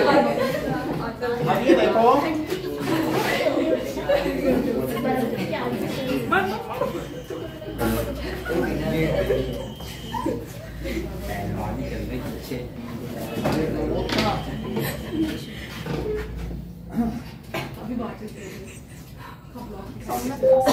Rain map of India. अब देखो, अभी दिखा कि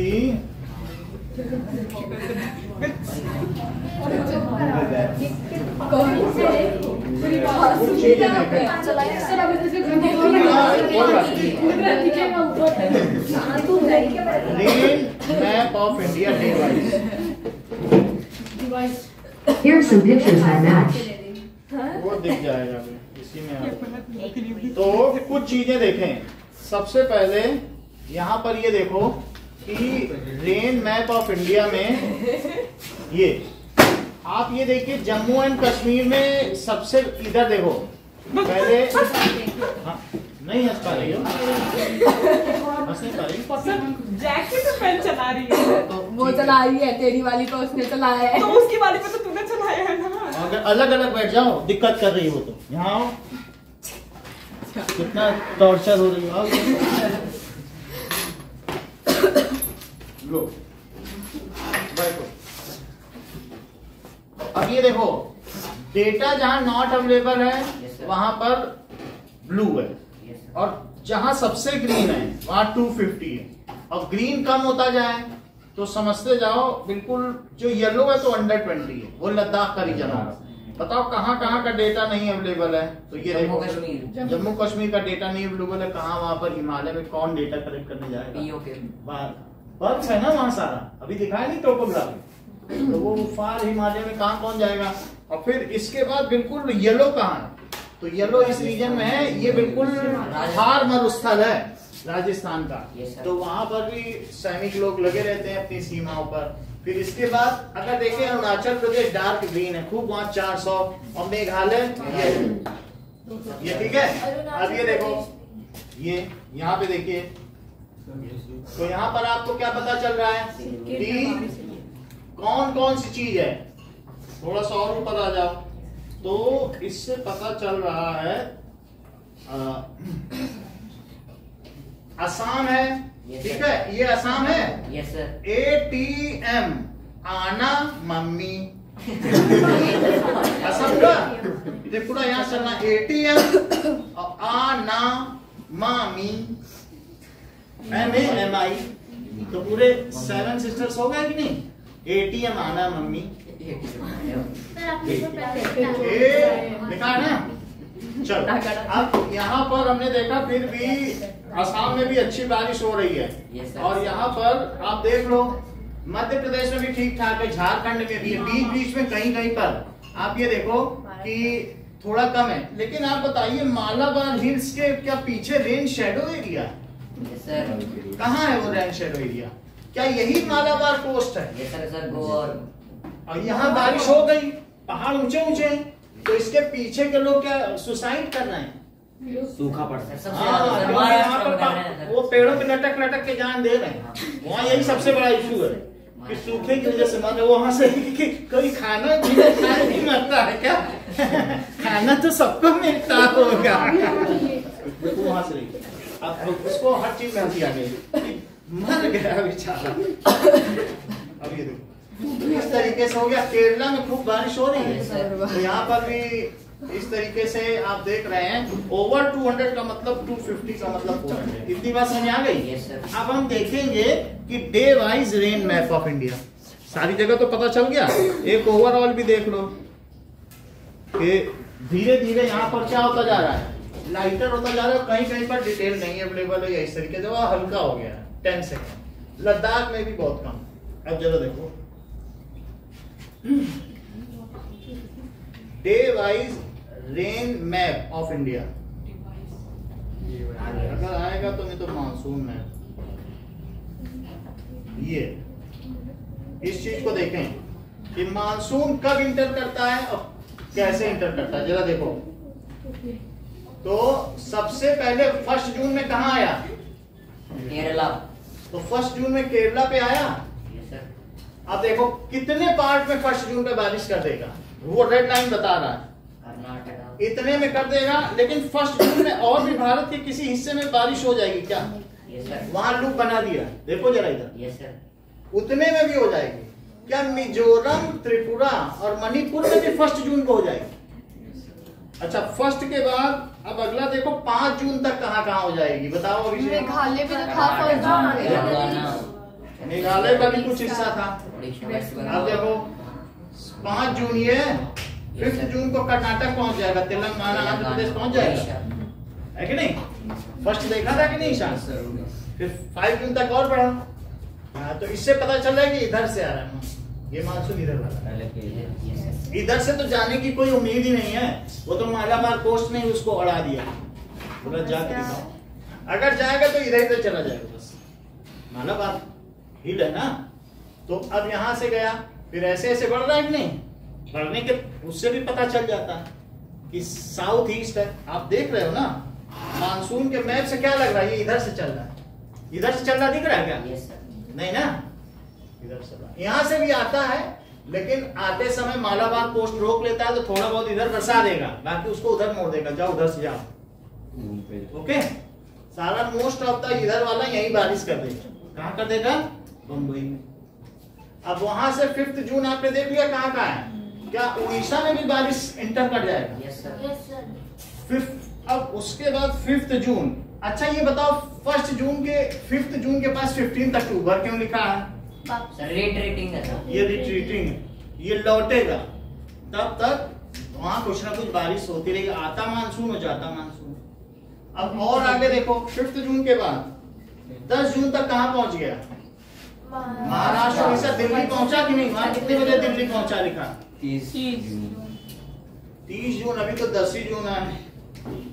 तो अब ये देखो 15 जून पे भी नहीं पहुंचा क्या? Yes sir. 15 जून तक ये मतलब एमपी है, यहाँ कहीं दिल्ली होना चाहिए ना, यूपी है तो ये न्यू दिल्ली बोल रहे हैं, अभी पहुंचा नहीं है। तो कब पहुंचेगा? ये देख लो जुलाई 1 को पहुंच गया है, अब 15 तक कहां पहुंच जाएगा? जुलाई 1 के बाद तुम राजस्थान में पानी की उम्मीद कर सकते हो। और फिर 15 जून के बाद ये कहां चला जाएगा? हिंदू कुश की पहाड़ियों पर, जो कि अफगानिस्तान में मौजूद है। 15 जुलाई, और फिर पहाड़ों से टकरा के लौटेगा। तो लौटते समय भी कब से लौटना शुरू करेगा? कल लौटने की कोई डेट है? 15 जुलाई के बाद 1 सितंबर से लौट रहा है। फिर 1 सितंबर के बाद क्या है? 15 सितंबर, वहां भी पहाड़ है जिसमें आतंकवादी बैठे रहते हैं, तालिबानी। वही गांधार देश है जहाँ का शकुनी था। पूरा महाभारत उस समय भारत में ही था, ठीक है कि नहीं? और आज कांधार कहलाता है, उस समय गांधार था। वहीं पे तो हमारा एक प्लेन हाईजैक हुआ था, जो भाई हमारा इंडिया का हाईजैक हुआ था। तो वो जो महबूबा मुफ्ती के पिता थे ना, उन्होंने कहा ठीक है हम 250 आतंकवादियों को छोड़ते हैं, अब तुम हमारी बेटी को छोड़ दो। ये था 250 कितने जवानों ने मर के उनको पकड़ा था, उनको छोड़ दिया अपनी बेटी। बोले उस समय वो गृह मंत्री थे, बोले हमारी बेटी की जान ज्यादा जरूरी, छोड़ो। अब इतनी बात समझ आ गई। उन्हीं में से एक ने आके बाद में बम्बई में ब्लास्ट वो किया, गोली चला। ये देखो, नहीं वो तो उनका एक प्यादा था, असली लीडर कोई और। अब ये देखो, वापसी 1 सितंबर, 15 सितंबर, फिर 1 अक्टूबर।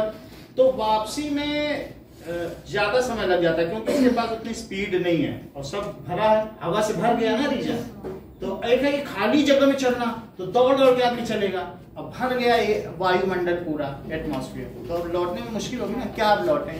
लेकिन लौटना तो वही टकरा के आया है।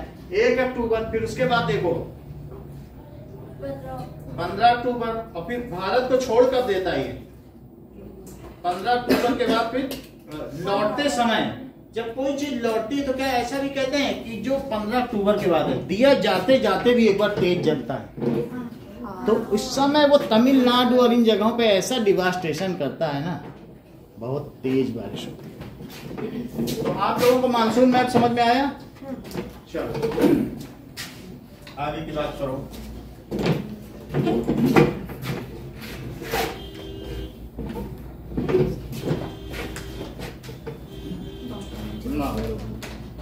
Withdrawal of monsoon starts from Dhruv.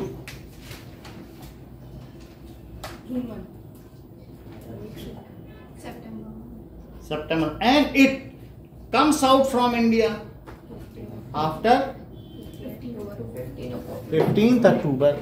समझ में आया? जुलाई के पहले वीक में, जुलाई के सेकंड वीक का भी पहला वीक था। अब ये बुक में सेकंड वीक लिखा है। जुलाई के जून। सर यहाँ पर जो रिट्रीटिंग, फिर से देख लेते हैं इसमें। अच्छा हाँ जुलाई, देखो देखो इसमें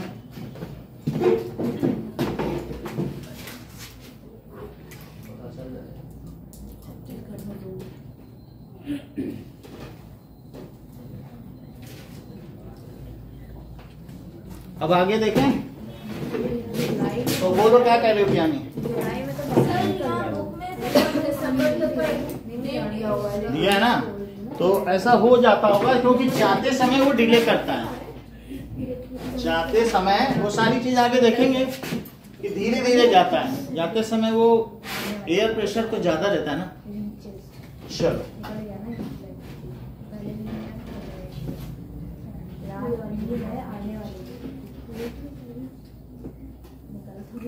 ओके,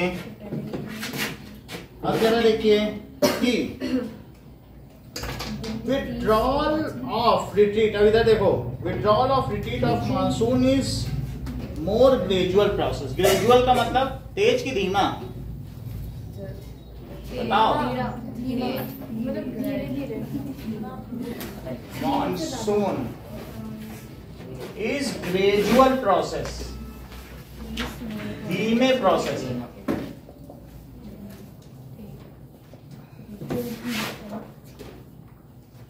ठीक है। It retreats from 1st September. It retreats from 1st September and leaves India on 15th October. Sir हाँ, वो जो आपने मतलब वो लास्ट पैराग्राफ होता है वो पहले लिखवा है। क्या बोलो? ये इसे खत्म करो, ये चीज नहीं है ना। अब देखिए ऑन 15th October। अब कुछ कुछ और चीजें कि 4 सीजन्स इन इंडिया। देखो 4 सीजन है। That is cold weather condition, cold weather. So it mid November to February, it starts from mid November to, ठीक है, एंड ऑफ फरवरी। अब कुछ चीजें पियानी से पूछी जाए। ऐसे समय पे जो सन होगा वो एपहीलियन में होगा कि पेरीहीलियन में?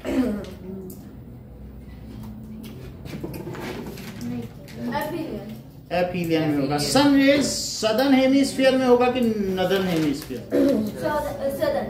सदर्न हेमिस्फीयर में होगा। तो वो ट्रॉपिक ऑफ कैंसर पर सीधी किरणें फेंकेगा कि Tropic of Capricorn? Tropic of Capricorn. ये सही है, ठीक है। तो इस तरीके से ऐसे समय पे ये बताइए अर्थ फारदेस्ट होगी कि nearest? Nearest.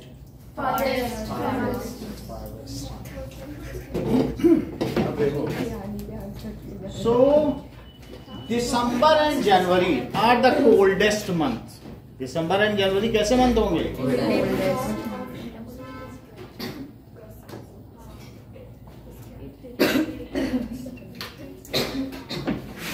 Are the coldest months. Second देखिए हॉट वेदर, दो मुख्य है। हॉट वेदर तो ये क्या है कि March it begins from March, फरवरी तक तो सर्दी रही, अब मार्च से गर्मी शुरू हो जाएगी। इट बिगिंस फ्रॉम मार्च, और जब तक मानसून आ नहीं जाता, वैसे प्री मानसून शावर भी राहत देते हैं। It begins from March and stage till May. फिर जून, 1 जून से तो मानसून आ जाएगा। तो एंड और प्री मानसून शावर कब होता है? वो 1 तारीख से पहले, मानसून आने से पहले।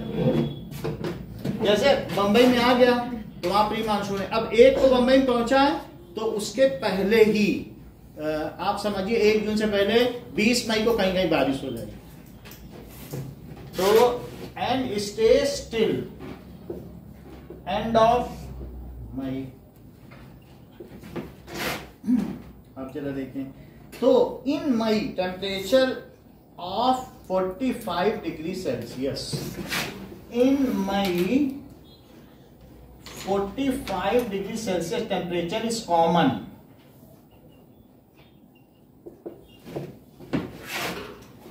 कॉमन इन नॉर्थ, जो नदर्न पार्ट ऑफ इंडिया ना, नदर्न प्लेन्स, नॉर्थ और वेस्ट।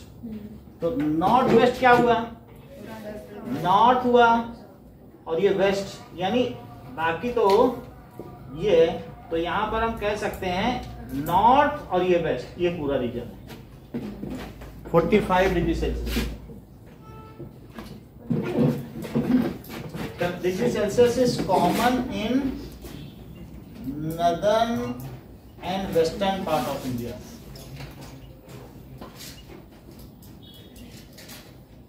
ऐसी स्थिति में ईशान हमारी अर्थ की क्या कंडीशन है? सन उस पर कहाँ किरणें डाल रहा होगा? क्या सन हेमिस्फीयर में होगा, नदर्न हेमिस्फीयर में होगा कि सदर्न? अर्थ पास होगी कितनी? और बताओ। वो नॉर्दर्न हेमिस्फीयर में रहेगी। नॉर्दर्न हेमिस्फीयर में रहेगी। और पूरे साल का सबसे छोटा दिन कब होता है और सबसे बड़ा दिन कब होता है? 23 मार्च। काफी करेक्ट होगा। 21 जून सबसे बड़ा दिन और सबसे छोटा दिसंबर। पूरी बात दिन बोल दिया। पेरीहीलियन कहाँ पे होगा, कितना होगा। ठीक है, अब जरा देखें कि advancing monsoon,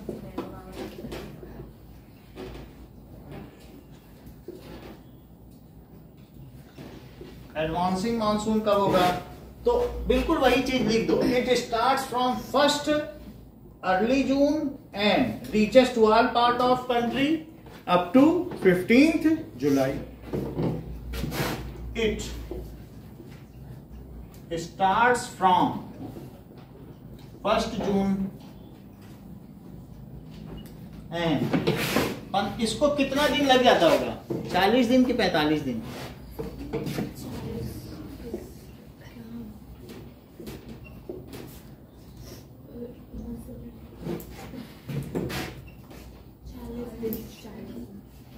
up to 15th.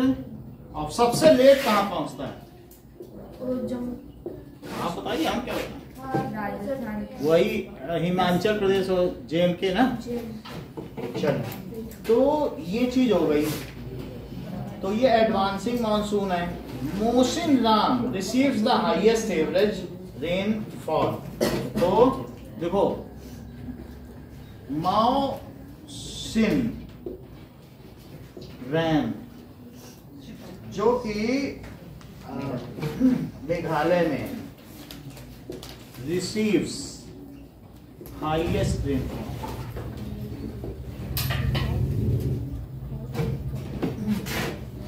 ठीक है. इन द वर्ल्ड की इन इंडिया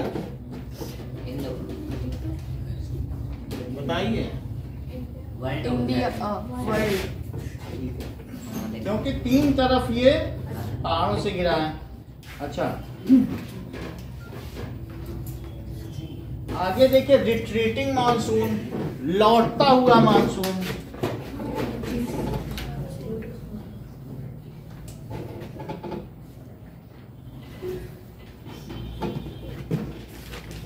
ना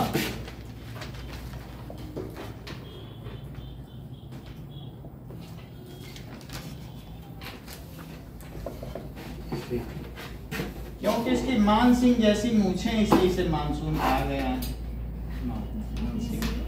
जैसे पेन है तो पेनिनसुला याद तो करना पड़ेगा ना किसी न किसी तरीके से.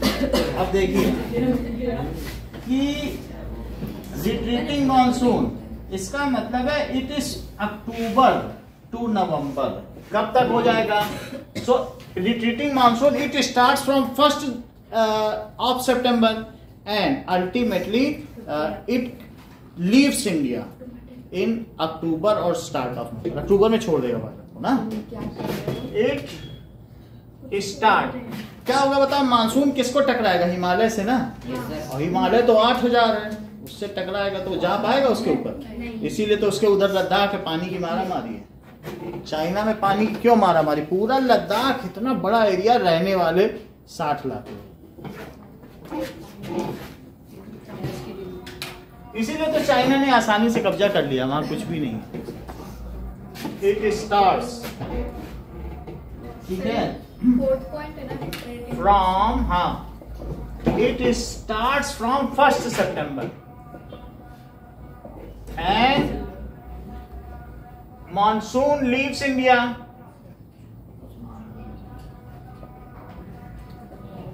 ठीक है, ठीक है. फ्रॉम अक्टूबर एंड नवंबर लिखा गया है. एट एंड ऑफ अक्टूबर लिख लो, एंड ऑफ अक्टूबर या second week of October. Second week of October. अच्छा बताओ, सर्दी कब से शुरू होती है? हर चीज तुम जानते हैं, मतलब कैसे इतना जान गए तुम? जैसे हम लोगों ने बल्कि लिखा था नवंबर, दिसंबर, जनवरी, फरवरी. तो 4 महीने ये है कि नवंबर, ठीक है, जनवरी, फरवरी, मार्च, अप्रैल, मई, जून, जुलाई, अगस्त, सितंबर, नवंबर और दिसंबर. तो यहां से यहां तक क्या है? कोल्ड लो 11 ही महीने में.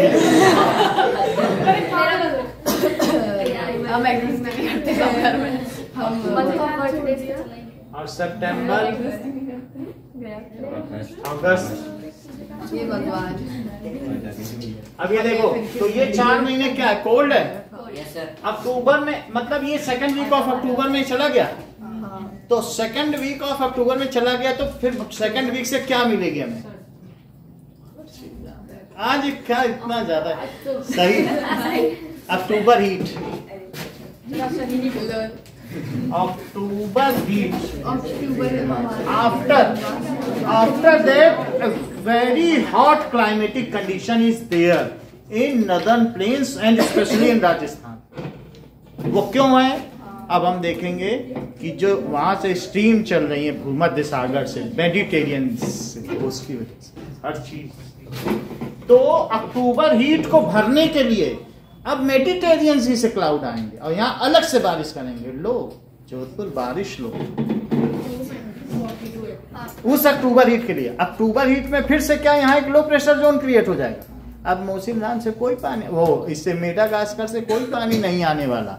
अब आएगा कहां से? मेडिटेरियन सी से, गल्फ, वो जो नहीं है गल्फ कंट्रीज के ऊपर मेडिटेरियन सी, वहां से आएगा। So after that heat waves starting, heat increases और ये क्या होगा? there is clear skies, clear sky appears और क्या होगा? टेम्परेचर बढ़ जाएगा क्या? एंड टेम्परेचर इंक्रीजेस, इसे क्या कहेंगे? ये क्वेश्चन बनता है। After retreating monsoon sky becomes clear and temperature increases. This is called October heat, and low pressure zone is created. For that, jet stream comes out from Mediterranean Sea, and it again rain in Gujarat and Rajasthan. आपको समझना ही कहाँ है? आप देखो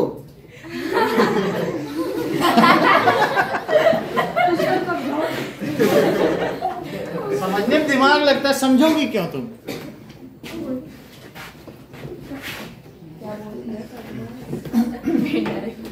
अब देखो,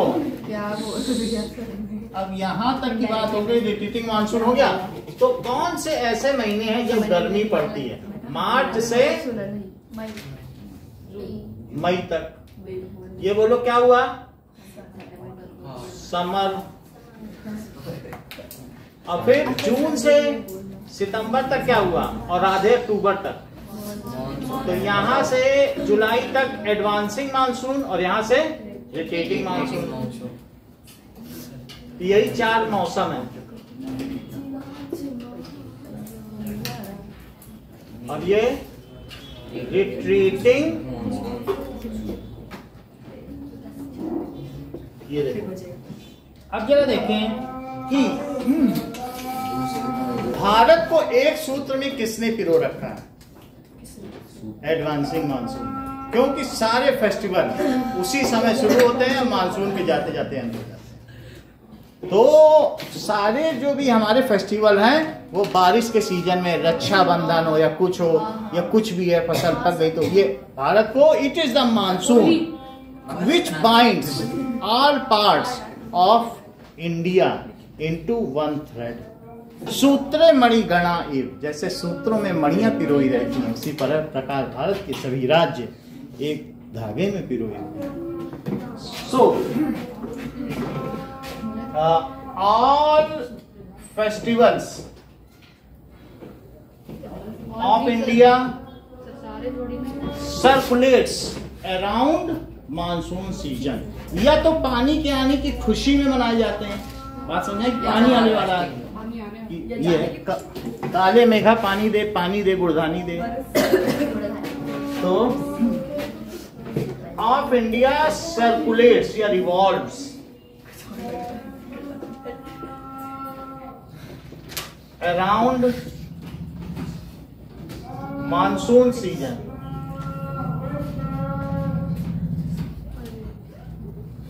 It is very clear that monsoon binds us. It is